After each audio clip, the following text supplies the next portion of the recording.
നമസ്കാരം പ്രിയ സുഹൃത്തുക്കളെ. ബ്രോയിലർ ഫാമിങ്ങിൽ ഏറ്റവും കൂടുതൽ പ്രശ്നമുണ്ടാകുന്ന ഒരു സമയമാണ് ഈ ചൂട് കാലാവസ്ഥ. ഈ ചൂട് കാലാവസ്ഥയിൽ നമുക്ക് കോഴികൾക്ക് ഏറ്റവും കൂടുതൽ മോർട്ടാലിറ്റി ഉണ്ടാകാൻ സാധ്യതയുണ്ട്.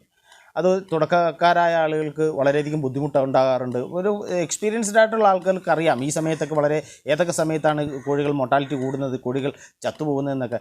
സാധാരണഗതിയിൽ നമുക്ക് കാണാൻ കഴിയും കാലുകൾ മേപ്പോട്ടാക്കി മലന്ന് കിടക്കുന്ന കോഴികളെ. ഈ സമയത്താണ് പല ആൾക്കാരും പറയുന്നത് കോഴികൾക്ക് അറ്റാക്ക് വന്നു എന്ന് പറയും. അത് ആ ഒരു കാലാവസ്ഥ കൂടി നമ്മൾ മനസ്സിലാക്കണം. അപ്പോൾ നല്ല ചൂട് സമയത്ത് കോഴികൾക്ക് ഇൻറ്റേർണൽ ഓർഗൻസിന് ഉണ്ടാകുന്ന ഒരു സ്ട്രെസ്സ് താങ്ങാൻ കഴിയാതെ ഉണ്ടാകുന്ന ഒരു മരണമാണ് ആ കാണിക്കുന്നത്. അതായത് നമുക്ക് കോഴികളുടെ ദഹനാവസ്ഥയിൽ ഏറ്റവും പ്രധാനപ്പെട്ട ഒരു പ്രവർത്തനമെന്ന് പറയുന്നത് അതിൻ്റെ ചൂടിനെ പ്രൊഡ്യൂസ് ചെയ്യും. അതായത് വളരെയധികം കാഠിന്യമായിട്ടുള്ള, അതായത് ഏത് ആമാശയത്തിലും, മനുഷ്യൻ്റെ ആമാശയത്തിലാണെങ്കിലും മൃഗങ്ങളുടെ ആമാശയത്തിലാണെങ്കിലും കോഴികളുടെ ആമാശയത്തിലാണെങ്കിലും എല്ലാം ഇതിനെ ദഹിപ്പിക്കുക എന്ന് പറയുന്ന ഒരു പ്രോസസ്സ് വളരെ വലിയൊരു ഫാക്ടറി പ്രോസസ്സാണ് നടക്കുന്നത്. അതായത് വളരെയധികം ചൂട് ക്രിയേറ്റ് ചെയ്തുകൊണ്ടാണ് നമ്മൾ കഴിക്കുന്ന അല്ലെങ്കിൽ നമ്മൾ കോഴികൾക്ക് കൊടുക്കുന്ന ആഹാരത്തെ ഇത് ദഹിപ്പിച്ച് അതിൻ്റെ കണ്ടൻറ്റുകളെ വിഘടിപ്പിച്ചെടുക്കുന്നത്. ഈ സമയത്ത് അതിൻ്റെ ഉള്ളിൽ വളരെയധികം ഹീറ്റ് സ്ട്രെസ് ഉണ്ടാവാറുണ്ട്, വളരെയധികം ചൂട് പ്രൊഡ്യൂസ് ചെയ്യാറുണ്ട്. അതുകൊണ്ടാണ് നമ്മൾ കോഴികളെ എടുക്കുമ്പോൾ പല സമയത്തും അതിനെ നല്ല ചൂടുള്ള ഒരു പ്രകൃതിയിലാണ് നമ്മൾ അതിനെ തൊടുമ്പോഴെല്ലാം ഉണ്ടാവുക. നമ്മൾ എക്സാമ്പിൾ പറഞ്ഞാൽ നമ്മൾ ആഹാരം കഴിച്ചുകൊണ്ടിരിക്കുന്ന സമയത്ത് നമ്മൾ പരമാവധി വിയർക്കാറുണ്ട്. അത് ആഹാരം കഴിച്ചു കഴിഞ്ഞിട്ടും നമ്മൾ വളരെയധികം വിയർക്കാറുണ്ട്. എന്താണ് അങ്ങനെ വിയർക്കുന്നത്? എത്ര ഒരു ഫാൻ ഇട്ട് ഇരുന്നാലും നമ്മൾ കഴിച്ചാലും ഈ വിയർക്കാറുണ്ട്. എന്താണ്? നമ്മൾ കഴിക്കുന്ന ആഹാരം ഉള്ളിലേക്ക് ചെല്ലുമ്പോൾ അവിടെ ഉണ്ടാകുന്ന ആ ഒരു ഹീറ്റ് പ്രൊഡക്ഷൻ്റെ ഭാഗമായിട്ട് നമ്മുടെ ഉള്ളിൽ നിന്ന് ഉണ്ടാകുന്ന ആവി അല്ലെങ്കിൽ ഒരു പ്രതിപ്രവർത്തനമാണ് നമ്മുടെ ശരീരത്തെ വിയർത്ത് നമ്മുടെ ശരീരത്തെ തണുപ്പിക്കുന്ന ഒരു രീതി. പക്ഷേ കോഴികൾക്ക് ഈ വിയർത്തിട്ട് തണുപ്പിക്കുന്ന രീതിയിലേക്ക് എത്തുന്നില്ല. അതൊക്കെ സാധാരണ വിയർപ്പില്ല. അപ്പോൾ നമുക്ക് ആ സമയത്ത് എന്താണ് ചെയ്യാൻ കഴിയുക? ആ സമയത്ത് ഈ ചൂട് ഓവറായിട്ട് പ്രൊഡ്യൂസ് ചെയ്യുമ്പോൾ ഈ അന്തരീക്ഷത്തിൽ നിന്നുള്ള ഈ ഒരു ചൂട് അതിനെക്കാട്ടിയും വലിയ കഠിനമായിട്ടുള്ള ചൂടാണ് അന്തരീക്ഷത്തിൽ നിന്നുണ്ടാകുന്നത്. അപ്പോൾ ഈ കോഴികൾക്ക് ഇത് രണ്ടും കൂടി താങ്ങാൻ കഴിയാതെ വരികയും അത് ഹൃദയസ്തംഭനമോ അല്ലെങ്കിൽ നമുക്ക് നേരത്തെ പറയാം, നമുക്ക് അറ്റാക്ക് എന്നും തന്നെ പറയാം, അങ്ങനെയുള്ള സംഭവം ഉണ്ടായിട്ട് കോഴികൾ മരണപ്പെട്ടു പോകും.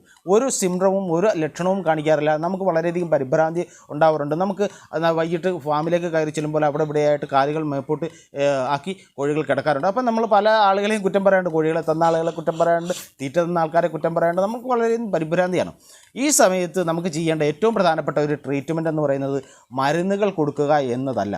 നമുക്ക് അത്യാവശ്യം നമുക്ക് ഈ കോഴികൾക്ക് ആ സമയത്ത് വൈറ്റമിൻ മരുന്നുകൾ കൊടുക്കണം. അതിൻ്റെ സ്ട്രെസ്സ് പരമാവധി ഒഴിവാക്കാൻ വേണ്ടിയിട്ട് എല്ലാ കോഴികൾക്കും വൈറ്റമിൻ മരുന്നുകൾ നമ്മൾ കൃത്യമായിട്ട് കൊടുക്കണം. നമ്മൾ ഇന്നലത്തെ വീഡിയോയിൽ പറഞ്ഞ പോലെ ഫാം നന്നായിട്ട് തണുപ്പിക്കുന്ന രീതിയിലുള്ള ഫോഗർ സിസ്റ്റമോ അല്ലെങ്കിൽ 1-2 പ്രാവശ്യം നമ്മൾ നല്ല ഐസിട്ട വെള്ളമോ അല്ലെങ്കിൽ നല്ല തണുത്ത വെള്ളമോ നമ്മൾ സ്പ്രേ ചെയ്ത് കൊടുക്കുക തുടങ്ങിയ കാര്യങ്ങളൊക്കെ നമുക്ക് ചെയ്യാം.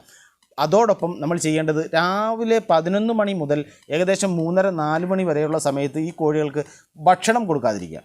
അത് ലെയർ കോഴികൾക്കാണെങ്കിലും ഈ കോഴികൾക്കാണെങ്കിലും ഈ സമയത്ത് ഭക്ഷണം കൊടുക്കാതിരിക്കുക. ഭക്ഷണപാത്രം പൊക്കിക്കിട്ടുക, വെള്ളം മാത്രം കൊടുക്കുക. കാരണം ഒരു അന്തരീക്ഷത്തിൽ വളരെ സ്ട്രോങ് ആയിട്ടുള്ളൊരു പ്രവർത്തനം നടക്കുന്നു. അതേ പ്രവർത്തനവും ഇത് കോഴികളുടെ ഉള്ളിൽ നടക്കുമ്പോൾ രണ്ടും കൂടി കോഴികൾക്ക് താങ്ങാൻ പറ്റാത്ത സാഹചര്യത്തിലേക്ക് വരും. അതായത് അന്തരീക്ഷത്തിൽ വളരെയധികം ചൂട് ഉണ്ടാകുന്ന സമയമാണ് ഏകദേശം 11 മണി മുതൽ ഒരു 3-3:30 വരെയുള്ള സമയം. നല്ല ചൂടാണ്, നല്ല പീക്കായിട്ട് വളരെയധികം പീക്കായിട്ടിരിക്കുന്ന സമയത്ത്.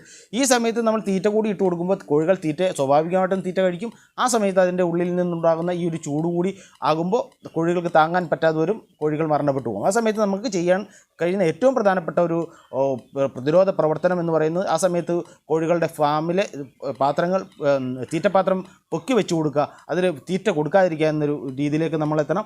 ബാക്കിയുള്ള സമയങ്ങളെല്ലാം ഫുൾ ടൈം നമുക്ക് തീറ്റ കൊടുക്കാൻ കഴിയും. അതുകൊണ്ട് നമുക്ക് FCRൽ വളരെ വലിയൊരു പ്രശ്നങ്ങളൊന്നും ഉണ്ടാകുന്നില്ല. കോഴികളുടെ തൂക്കത്തിൽ വെയിറ്റ് കുറയുന്നില്ല.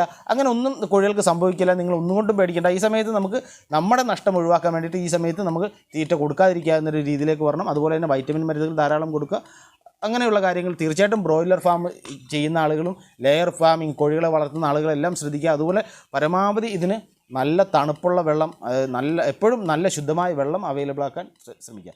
ഓക്കെ, മറ്റൊരു നല്ല വീഡിയോ ആയിട്ട് വീണ്ടും കാണാം.